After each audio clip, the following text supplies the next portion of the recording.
Max Roach made his way confidently into the famous halls of the Manhattan School of Music, where those who excel reach the stars. Sure, an audition at a prestigious school like this could be daunting.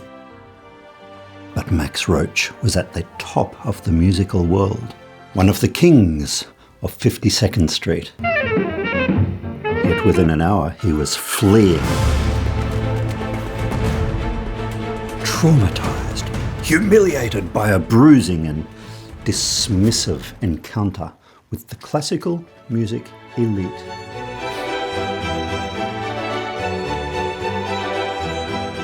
Already the embers of an all-consuming rage that would erupt, conflagration of devastating drumming and furious jazz action across the universe. No, stop there.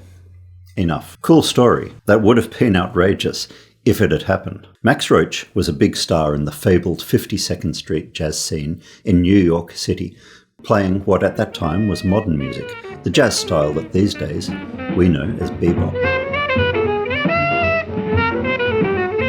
Roach played with, as he put it, Charlie Parker, Dizzy Gillespie and that crowd. Before then, as an 18-year-old, he'd played as a sub for Sonny Greer in the Duke Ellington Orchestra. Roach worked in the 1950s with Coleman Hawkins, Thelonious Monk, Clifford Brown, and a host of other big names. With the great bassist, band leader and composer Charles Mingus, Roach both played and founded a record label, Debut Records. In short, Max Roach was a big deal at the top of the contemporary jazz scene. Roach had been learning music since childhood. His mother was a gospel singer, and music was a significant presence in his family and his community life. As an 8-year-old child, Roach was given piano lessons by his aunt, who taught him how to play and how to read music. He also learnt piano and trumpet in church before adding drums to his skill set. Roach played in drum and bugle corps aged about 12 and later played drums in his school band at Boys High School in Brooklyn. As a teen, he played in local rehearsal big bands reading stock charts. He also immersed himself in listening and transcribing jazz with his friends and sitting in at jam sessions. He even took some drum lessons with Sid Catlett. After graduating high school, Roach completed a music degree majoring in composition at Manhattan School of Music. Now, it was at Manhattan in the early 1950s that Roach had a famous and popularly misrepresented encounter with classical percussion teacher Fred Albright. Roach wanted to audition for a performance degree in percussion at Manhattan, so he duly attended his audition with Albright. When Albright tested him with a sight-reading piece on snare drum, and I quote, "Mr. Albright grabbed my hands and said, 'I was holding the sticks wrong.'"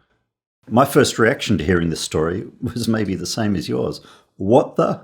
Apart from the subtle violence of grabbing someone's hands in an audition, those hands belonged to Max Roach. Max Roach, a working professional drummer, one of the greatest of all jazz drummers in the early vigour of his glittering career. How dare this stuffy professor disregard all of that? What would he know?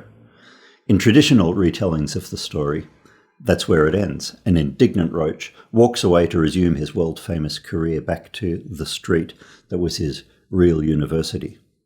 But that version of the story takes it out of context, as well as getting facts wrong.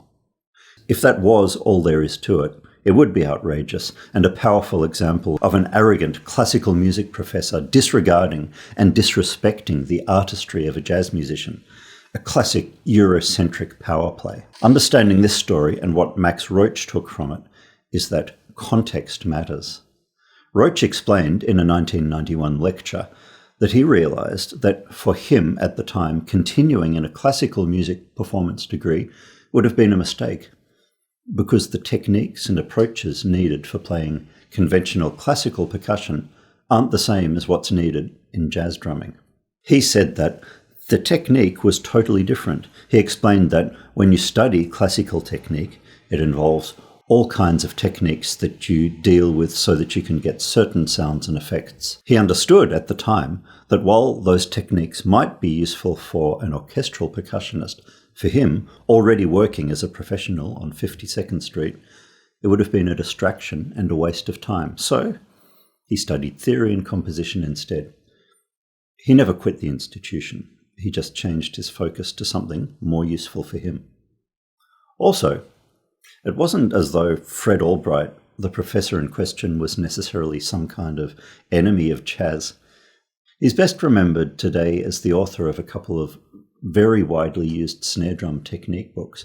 But Fred Albright also taught mallets to William Cozy Cole, vibraphone to Terry Gibbs, and timpani to Paul Motion, among others.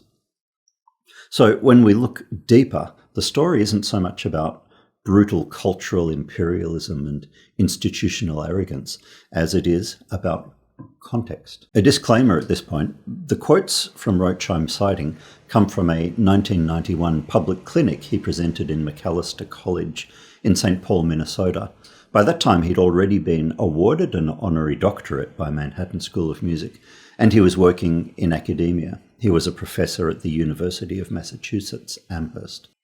Maybe earlier retellings of the story were more scathing. I don't know. It really can be hard to know what's been left out of quotes in biographies or media interviews, and what's been overblown for the sake of sensationalism. But be that as it may, Roach's 1991 comments are helpful. Context really does matter. What's good for one style of playing isn't automatically useful in other styles. Just because one technique is important in orchestral playing, it may not be useful in jazz, and vice versa, of course. What's the takeaway lesson here? First, context matters. Second, we don't need to fetishize so-called classical technique. Study it where it's useful. Don't waste precious time on it where it isn't helpful or relevant. And third, technique in general matters. Max Roach highlighted this. The important thing to him in the encounter with Albright was that different techniques are used to create different effects in music. It wasn't the culture clash and the "don't you know who I am" aspect that's often played up. Want to know more about jazz? Check this video here. Looking for practical advice on teaching and learning to play jazz? Watch this next.